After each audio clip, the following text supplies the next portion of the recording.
So in today's video, we'll take a look at all the race and sub-race options in Baldur's Gate 3. Just like with classes, there are lots to pick between here, with many unique abilities to further enhance and take advantage of in creating your perfect character. Of course, there are some changes from the early access to the full game, so we're gonna talk about that in this video as well.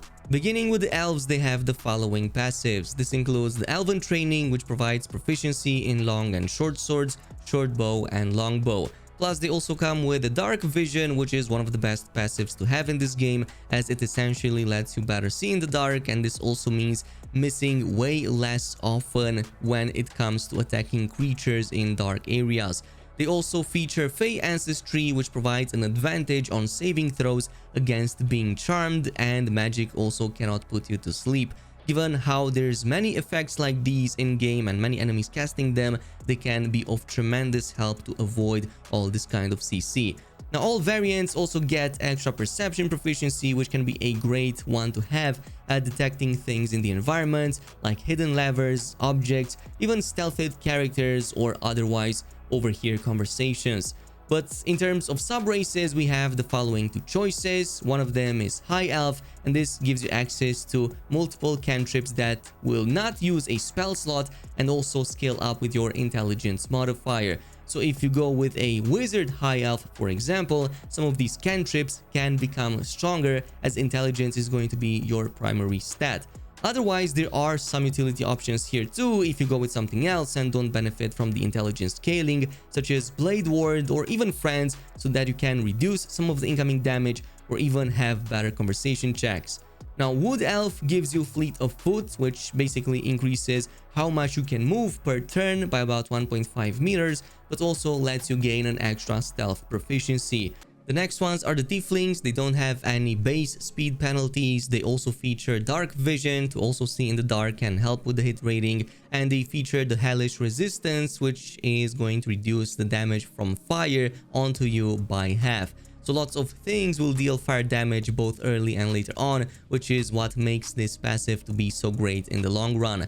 However, in the sub-race categories, there are a few really excellent options, including the Zariel Tiefling, which is one of the most popular choices right now if you're going with a Paladin, as this features a Searing Smite and a Branding Smite starting level 3 and level 5 respectively, which do not consume spell slots and instead they function once per long rest. So you don't have to rest as often and still have options to smite targets with these very powerful attacks. Additionally, you get Thaumaturgy cantrip. This gains you an advantage on intimidation and performance checks, so if you find yourself intimidating a lot of NPCs in conversations, this helps with that. The next is the Asmodeus Tiefling. Only starts with the Produce Flame at level 1, but the biggest factor here is the Hellish Rebuke that you get at level 3. So this is a reaction skill, so that the next time you take damage, you can instead use your reaction to surround your attacker in really good fire damage. And this automatically gets applied. You don't have to preemptively trigger it, so it's always going to be there for you. And there's finally the Mephistopheles Tiefling. Mage Hand is going to be an okay situational skill to have. Since this is invisible, you can just steal things without people noticing or just push them off high cliffs. But at level 3 and 5, you get Burning Hands as well as the Flame Blade spell that you can use once per long rest. Moving on, next we have the Drow, which is basically the Dark Elf of BG3. They share lots of similarities with other elf races, but do have a number of great advantages. One of them is the Draw Weapon Training, which provides proficiency with rapier, short swords, and hand crossbows. However, superior Dark Vision is what's taking the cake here, providing you vision in darkness up to 24 meters. This is the best version you can get out of all of existing similar passives. The Fey Ancestry here also has advantage on saving throws against being charmed, and magic cannot put you to sleep, so the same one as all others out there. But they also gain some interesting class spells as they level, including Fury Fire, Dancing Light, and Dark Vision once you reach level 5 for the last one. But these will make it for an excellent rogue or a warlock who doesn't just get minimal to almost no penalties for fighting in the dark. They can also cause darkness themselves and obscure themselves or the enemies to prevent incoming or outgoing damage. Plus, the race retains the same perception proficiency as the regular elves, which helps a ton to detect stuff. Moving on, next we have humans, which feature the following passives. The civil militia is obviously the big one here. It provides proficiency with spears, pikes, halberds, and glaives, as well as the light armor proficiency and shields. So you can totally pick maybe a sorcerer, and that class doesn't really have any proficiencies with any types of armors. In this case, if you run with a human, you can give that to them and increase your armor class a little bit and be a little bit less squishy, especially since shields provide a 2 AC on their own, so it can definitely be a viable option. Plus, human versatility, they let you select an additional skill to be proficient in, and your carrying capacity is also increased by a quarter. So generally, humans can carry more. However, if you play in a party, that's hardly going to be something you're going to notice too much. The next ones are the Githyanki, and they present a number of very strong active and passive options to choose between. One of them is the Astral Knowledge, which is a class action that lets you gain proficiency in all the skills of a chosen ability, and this lasts until a long rest. So this is an incredibly good ability to have, could possibly even mean that Githyanki can become the best multi-class race in entire Baldur's Gate 3.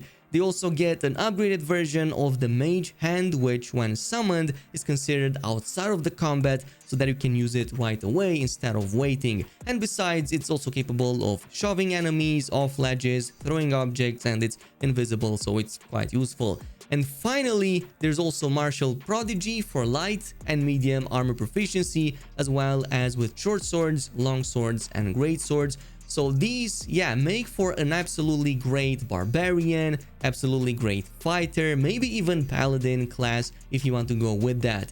At level 3, they even gain a psionic jump, which lets you boost your jump so that you can reach 3 times as far as before, plus a misty step at level 5. So not only are these the best movement mechanics in the game, but imagine a caster trying to make their escape from you with their own misty step version. You could literally just jump from across the other side of the planet and reach them in seconds. The only disadvantage I think here is the non-access to dark vision, meaning that you're going to struggle a bit if you don't have other sources of producing light, maybe a cleric in your party.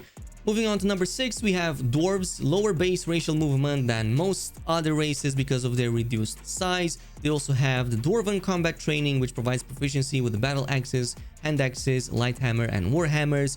They also have the dark vision, which is really great, dwarven resilience, providing an advantage on saving throws against poison, and they are also resistant against poison damage.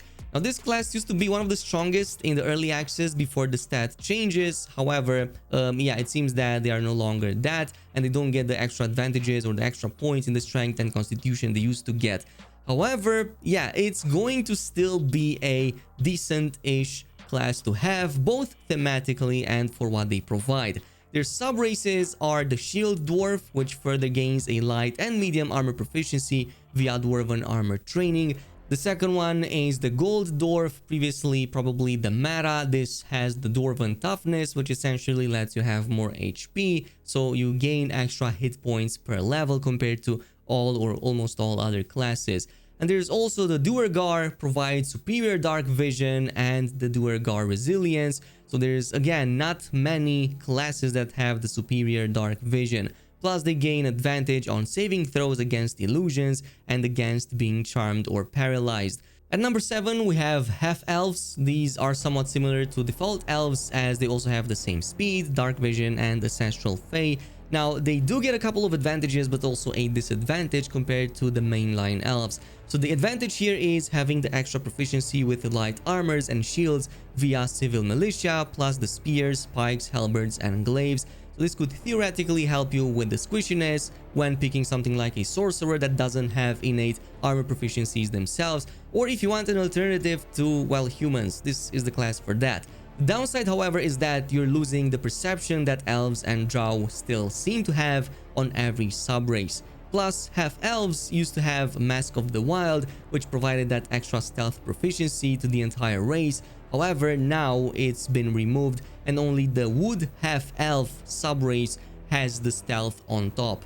So this brings us to the sub-races. We have the High Half-Elf, which functions similarly to the main one, and it also has the same cantrips and the same intelligence scaling. The Wood Half-Elf, again, the same fleet of foot movement bonus, and of course, this also gets the extra stealth proficiency. And finally, the Drow Half-Elf, which provides Dancing Light cantrip and also some other spells in there that can help quite a bit borrowing from the mainline Drow, but again, it's probably going to be weaker than that. Moving on, we have Halflings at number 8. Now, these have low movement speed, but they do compensate with that. The Lucky perk. So when you roll a 1 for an attack roll, ability check, or saving throw, you can re-roll the die and must use the new roll. So this is a really incredible passive to have, as it lets you to get more consistent dice rolls in fights, but also in conversations or skill checks. So if you miss a lot, or especially if you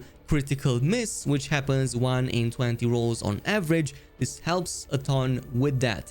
Brave is also a passive that provides advantage on saving throws against being frightened, and there are a lot of frightened debuffs in the game. This can help with that even more.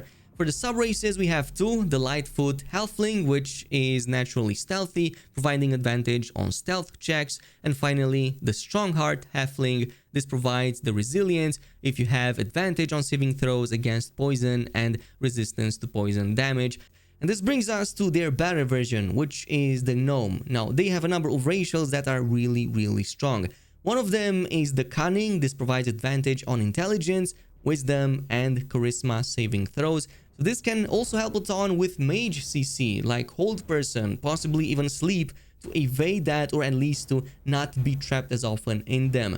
Possibly a great fit for a monk too, since they tend to be in the front lines a lot, but they are kind of lacking some of the defensive capabilities of some of the other races like barbarians and paladins.